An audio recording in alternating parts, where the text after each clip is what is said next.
HP 1 Harry Potter and the Sorcerer's Stone.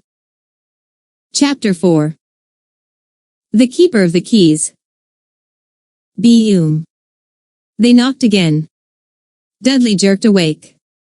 "Where's the cannon?" he said stupidly. There was a crash behind them and Uncle Vernon came skidding into the room.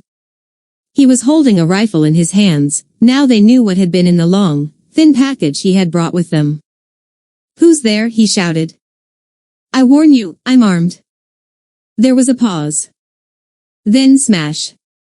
The door was hit with such force that it swung clean off its hinges, and with a deafening crash landed flat on the floor. A giant of a man was standing in the doorway. His face was almost completely hidden by a long, shaggy mane of hair and a wild, tangled beard, but you could make out his eyes, glinting like black beetles under all the hair. The giant squeezed his way into the hut, stooping so that his head just brushed the ceiling. He bent down, picked up the door, and fitted it easily back into its frame. The noise of the storm outside dropped a little. He turned to look at them all. "Couldn't make us a cup o' tea, could ya? It's not been an easy journey." He strode over to the sofa where Dudley sat frozen with fear. "Budge up, ye great lump," said the stranger. Dudley squeaked and ran to hide behind his mother, who was crouching, terrified, behind Uncle Vernon. "And here's Harry," said the giant. Harry looked up into the fierce, wild, shadowy face, and saw that the beetle eyes were crinkled in a smile. "Last time I saw you, you was only a baby," said the giant. "Ya look a lot like your dad, but you've got your mom's eyes." Uncle Vernon made a funny rasping noise. "I demand that you leave at once, sir," he said. "You are breaking and entering."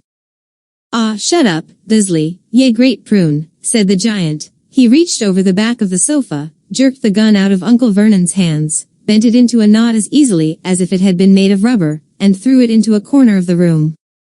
Uncle Vernon made another funny noise, like a mouse being trodden on. "Anyway, Harry," said the giant, turning his back on the Dursleys, "a very happy birthday to ye. Got summat fair ye here, I might have sat on it at some point, but it'll taste all right." From an inside pocket of his black overcoat, he pulled a slightly squashed box. Harry opened it with trembling fingers. Inside was a large, sticky chocolate cake with "Happy Birthday Harry" written on it in green icing. Harry looked up at the giant. He meant to say thank you, but the words got lost on the way to his mouth, and what he said instead was, "Who are you?" The giant chuckled. "True, I haven't introduced myself. Rubeus Hagrid, keeper of keys and grounds at Hogwarts." He held out an enormous hand, and shook Harry's whole arm. "What about that tea then, he said, rubbing his hands together. "I'd not say no ter summat stronger if ye've got it, mind." His eyes fell on the empty grate with the shriveled chip bags in it, and he snorted. He bent down over the fireplace. They couldn't see what he was doing, but when he drew back a second later, there was a roaring fire there. It filled the whole damp hut with flickering light, and Harry felt the warmth wash over him as though he'd sunk into a hot bath. The giant sat back down on the sofa, which sagged under his weight, and began taking all sorts of things out of the pockets of his coat: a copper kettle, a squashy package of sausages, a poker, a teapot, several chipped mugs, and a bottle of some amber liquid that he took a swig from before starting to make tea. Soon the hut was full of the sound and smell of sizzling sausage. Nobody said a thing while the giant was working, but as he slid the first 6 fat, juicy, slightly burnt sausages from the poker, Dudley did get it a little. Uncle Vernon said sharply, "Don't touch anything he gives you, Dudley." The giant chuckled darkly. "Your great puddin' of a son don't need fattenin' any more, Dudley, don't worry." He passed the sausages to Harry, who was so hungry he had never tasted anything so wonderful, but he still couldn't take his eyes off the giant. Finally, as nobody seemed about to explain anything, he said, "I'm sorry, but I still don't really know who you are." The giant took a gulp of tea and wiped his mouth with the back of his hand. "Call me Hagrid," he said, "everyone does. And like I told ya, I'm keeper of keys." At Hogwarts, you'll know all about Hogwarts, o' course. No, said Harry. Hagrid looked shocked. Sorry, Harry said quickly. Sorry, barked Hagrid, turning to stare at the Dursleys, who shrank back into the shadows. It's them as should be sorry. I knew ya weren't gettin' your letters, but I never thought ya wouldn't even know about Hogwarts. Fair cryin' out loud. Did ya never wonder where your parents learned it all? All what? Asked Harry. All what? Hagrid thundered. Now wait just 1 second. He had leapt to his feet. In his anger he seemed to fill the whole hut. The Dursleys were cowering against the wall. Do you mean to tell me, he growled at the Dursleys, that this boy, knows nothing about anything? Harry thought this was going a bit far. He had been to school, after all, and his marks weren't bad. I know some things, he said. I can, do math and stuff. But Hagrid simply waved his hand and said, about our world, I mean. Your world. My world. Your parents' world. What world? Hagrid looked as if he was about to explode. Dursley, he boomed. Uncle Vernon, who had gone very pale, whispered something that sounded like Mimble-Wimble. Hagrid stared wildly at Harry. But ye must know about your mom and dad, he said.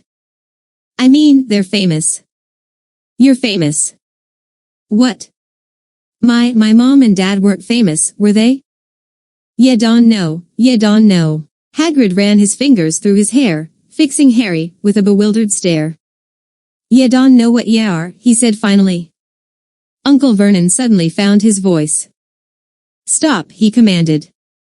Stop right there, sir. I forbid you to tell the boy anything. A braver man than Vernon Dursley would have quailed under the furious look Grid now gave him. When Hagrid spoke, his every syllable trembled with rage. You never told him? Never told him what was in the letter Dumbledore left for him? I was there. I saw Dumbledore leave it, Dursley. And you've kept it from him all these years? Kept what from me? Said Harry eagerly. Stop. I forbid you, yelled Uncle Vernon in panic. Aunt Petunia gave a gasp of horror. Go boil your heads, both of ya, said Hagrid. Harry, you're a wizard. There was silence inside the hut. Only the sea and the whistling wind could be heard. I'm a what? Gasped Harry. A wizard, o' course, said Hagrid, sitting back down on the sofa, which groaned and sank even lower, and a thumpin' good I'd say, once ye've been trained up a bit. With a mum and dad like yours, what else would ye be? And I reckon it's about time ye read your letter. Harry stretched out his hand at last to take the yellowish envelope, addressed in emerald green to Mr. H. Potter, the floor, hut on the rock, the sea. He pulled out the letter and read. Hogwarts School of Witchcraft and Wizardry. Headmaster, Albus Dumbledore, Order of Merlin, First Class, Grand Source, CHF, Warlock, Supreme Mugwump, International Confede, of Wizards. Dear Mr. Potter, we are pleased to inform you that you have been accepted at Hogwarts School of Witchcraft and Wizardry. Please find enclosed a list of all necessary books and equipment. Term begins on September 1st. We await your owl by no later than July 31st. Yours sincerely, Minerva McGonagall, Deputy Headmistress. Questions exploded inside Harry's head like fireworks, and he couldn't decide which to ask first. After a few minutes he stammered, What does it mean, they await my owl? Galloping Gorgons, that reminds me, said Hagrid, clapping a hand to his forehead with enough force to knock over a cart horse, and from yet another pocket inside his overcoat he pulled an owl, a real, live, rather ruffled-looking owl, a long quill, and a roll of parchment. With his tongue between his teeth he scribbled a note that Harry could read upside down. Dear Professor Dumbledore, given Harry his letter. Taking him to buy his things tomorrow. Weather's horrible. Hope you're well. Hagrid. Hagrid rolled up the note, gave it to the owl, which clamped it in its beak, went to the door, and threw the owl out into the storm. Then he came back and sat down as though this was as normal as talking on the telephone. Harry realized his mouth was open and closed it quickly. "Where was I?" said Hagrid, but at that moment, Uncle Vernon, still ashen-faced but looking very angry, moved into the firelight. "He's not going," he said. Hagrid grunted. "I'd like to see a great muggle like you stop him," he said. "A what?" said Harry, interested. "A muggle," said Hagrid. "It's what we call non-magic folk like them. And it's your bad luck you grew up in a family of the biggest muggles I ever laid eyes on." "We swore when we took him in we'd put a stop to that rubbish," said Uncle Vernon, "swore we'd stamp it out of him." "Wizard indeed." "You knew?" said Harry. "You knew I'm a wizard?" "Knew," shrieked Aunt Petunia suddenly. "Knew. Of course we knew. How could you not be, my drat sister being what she was?" "Oh, she got a letter just like that and disappeared off to that school, and came home every vacation with her pockets full of frog spawn, turning teacups into rats. I was the only one who saw her for what she was, a freak. But for my mother and father, oh no, it was Lily this and Lily that, they were proud of having a witch in the family." She stopped to draw a deep breath, and then went ranting on. It seemed she had been wanting to say all this for years. "Then she met that Potter at school, and they left and got married and had you, and of course I knew you'd be just the same, just as strange, just as abnormal, and then, if you please, she went and got herself blown up and we got landed with you." Harry had gone very white. As soon as he found his voice he said, "Blown up? You told me they died in a car crash."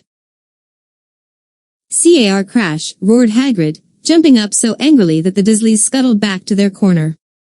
"How could a car crash kill Lily and James Potter? It's an outrage.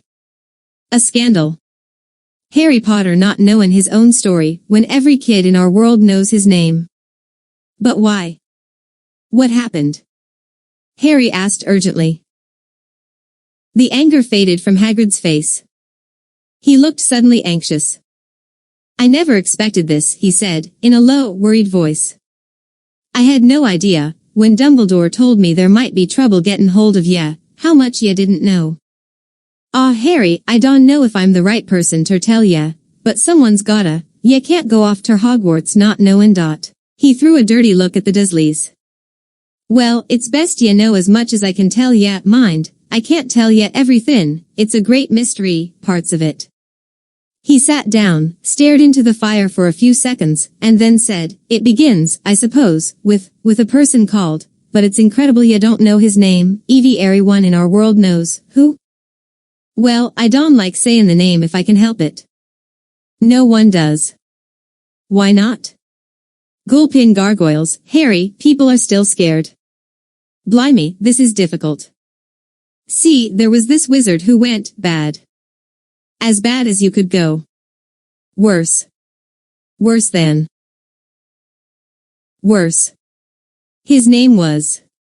Hagrid gulped, but no words came out. "Could you write it down?" Harry suggested. "Nah, can't spell it." "All right, Voldemort." Hagrid shuddered.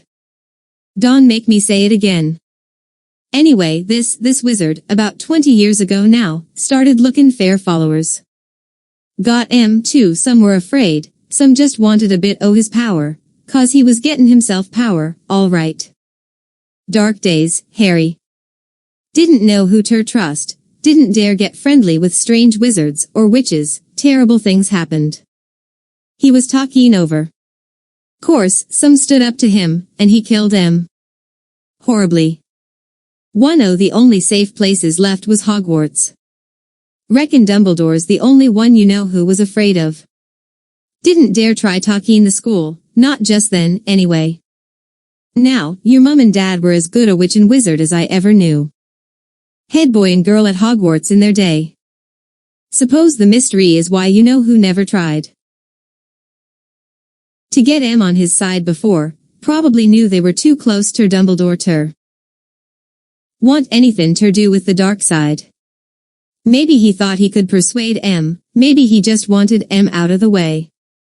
All anyone knows is, he turned up in the village where you was all living, on Halloween 10 years ago. You was just a year old. He came to your house and Hagrid suddenly pulled out a very dirty, spotted handkerchief, and blew his nose with a sound like a foghorn. Sorry, he said. But it's that sad, knew your mum and dad, and nicer people ya couldn't find, anyway. You know who killed M. And then, and this is the real mystery of the thing, he tried to kill you too. Wanted to make a clean job of it, I suppose, or maybe he just liked killin' by then. But he couldn't do it. Never wondered how you got that mark on your forehead. That was no ordinary cut. That's what ye get when a powerful, evil curse touches ye. Took care of your mum and dad in your house, even, but it didn't work on you, and that's why you're famous, Harry. No one ever lived after he decided to kill M, no one except you, and he'd killed some of the best witches and wizards of the age, the McKinnons, the Bones, the Pruitts, and you was only a baby, and you lived. Something very painful was going on in Harry's mind. As Hagrid's story came to a close, he saw again the blinding flash of green light, more clearly than he had ever remembered it before, and he remembered something else, for the first time in his life, a high, cold, cruel laugh. Hagrid was watching him sadly. Took ye from the ruined house myself, on Dumbledore's orders. Brought ye to this lot. Load of old tosh, said Uncle Vernon. Harry jumped, he had almost forgotten that the Dursleys were there. Uncle Vernon certainly seemed to have got back his courage. He was glaring at Hagrid and his fists were clenched. Now, you listen here, boy, he snarled, I accept there's something strange about you, probably nothing a good beating wouldn't have cured, and as for all this about your parents, well, they were weirdos, no denying it, and the world's better off without them in my opinion, asked for all they got, getting mixed up with these wizarding types, just what I expected, always knew they'd come to a sticky end, but at that moment, Hagrid leapt from the sofa, and drew a battered pink umbrella from inside his coat. Pointing this at Uncle Vernon like a sword, he said, I'm warning you, Dursley, I'm warning you, one more word. In danger of being speared on the end of an umbrella by a bearded giant, Uncle Vernon's courage failed again, he flattened himself against the wall, and fell silent.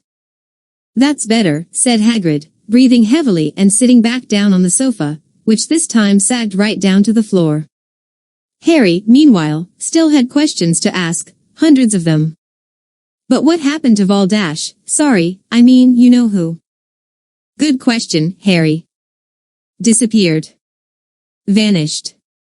Same night he tried to kill you. Makes ya even more famous. That's the biggest mystery, see, he was getting more powerful, why'd he go? Some say he died. Codswallop, in my opinion. Dunno if he had enough human left in him to die. Some say he's still out there, bidden his time, like, but I don't believe it. People who was on his side came back to ours. Some of 'em came out of kinda trances. Don't reckon they could have done if he was comin' back. Most of us reckon he's still out there somewhere, but lost his powers. Too weak to carry on. 'Cause something about you finished him, Harry. There was something going on that night he hadn't counted on. I dunno what it was, no one does, but something about you stumped him, all right.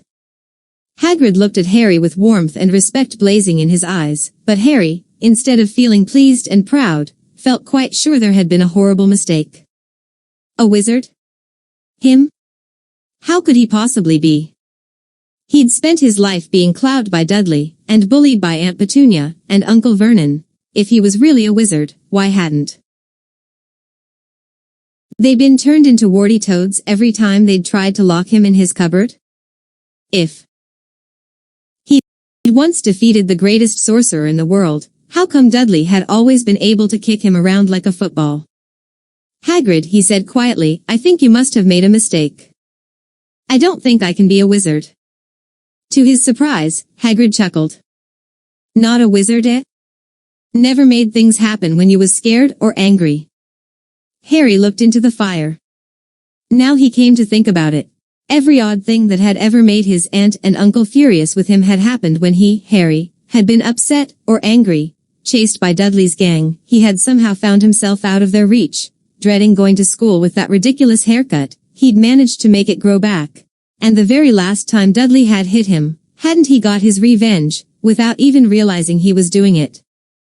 Hadn't he set a boa constrictor on him? Harry looked back at Hagrid, smiling, and saw that Hagrid was positively beaming at him. "See," said Hagrid. "Harry Potter, not a wizard, you wait, you'll be right famous. At Hogwarts." But Uncle Vernon wasn't going to give in without a fight. "Haven't I told you he's not going?" he hissed. "He's going to Stonewall High and he'll be grateful for it. I've read those letters and he needs all sorts of rubbish, spell books and wands, and, if he wants to go, a great muggle like you won't stop him," growled Hagrid. "Stop Lily and James Potter's son going to Hogwarts? You're mad. His name's been down ever since he was born. He's off to the finest school of witchcraft and wizardry in the world. 7 years there and he won't know himself. He'll be with youngsters of his own sort, fair a change, and he'll be under the greatest headmaster Hogwarts ever had, Albus Dumbledore. I am not paying for some crackpot old fool to teach him magic tricks," yelled Uncle Vernon. But he had finally gone too far. Hagrid seized his umbrella and whirled it over his head. "Never," he thundered, "insult, Albus Dumbledore, in front of me." He brought the umbrella swishing down through the air to point at Dudley. There was a flash of violet light, a sound like a firecracker, a sharp squeal, and the next second, Dudley was dancing on the spot with his hands clasped over his fat bottom, howling in pain. When he turned his back on them, Harry saw a curly pig's tail poking through a hole in his trousers. Uncle Vernon roared. Pulling Aunt Petunia and Dudley into the other room, he cast one last terrified look at Hagrid and slammed the door behind them. Hagrid looked down at his umbrella and stroked his beard. "Shouldn't ha' lost me temper," he said ruefully, "but it didn't work anyway. Meant to turn him into a pig, but I suppose he was so much like a pig anyway there wasn't much left to do." He cast a sideways look at Harry under his bushy eyebrows. "Be grateful if ye didn't mention that to anyone at Hogwarts," he said. "I'm not supposed to do magic, strictly speakin'. I was allowed to do a bit to follow ye and get ye letters to ye and stuff, one o' the reasons I was so keen to take on the job." "Why aren't you supposed to do magic?" asked Harry. "Oh well, I was at Hogwarts myself, but I got expelled, to tell ye the truth. In me 3rd year. They snapped me wand in half and everything. But Dumbledore let me stay on as gamekeeper. Great man, Dumbledore." "Why were you expelled?" "It's gettin' late and we've got lots to do tomorrow," said Hagrid loudly. "Gotta get up to town, get all your books and that." He took off his thick black coat and threw it to Harry. "You can kip under that," he said. "Don't mind if it wriggles a bit, I think I still got a couple o' dormice in one o' the pockets."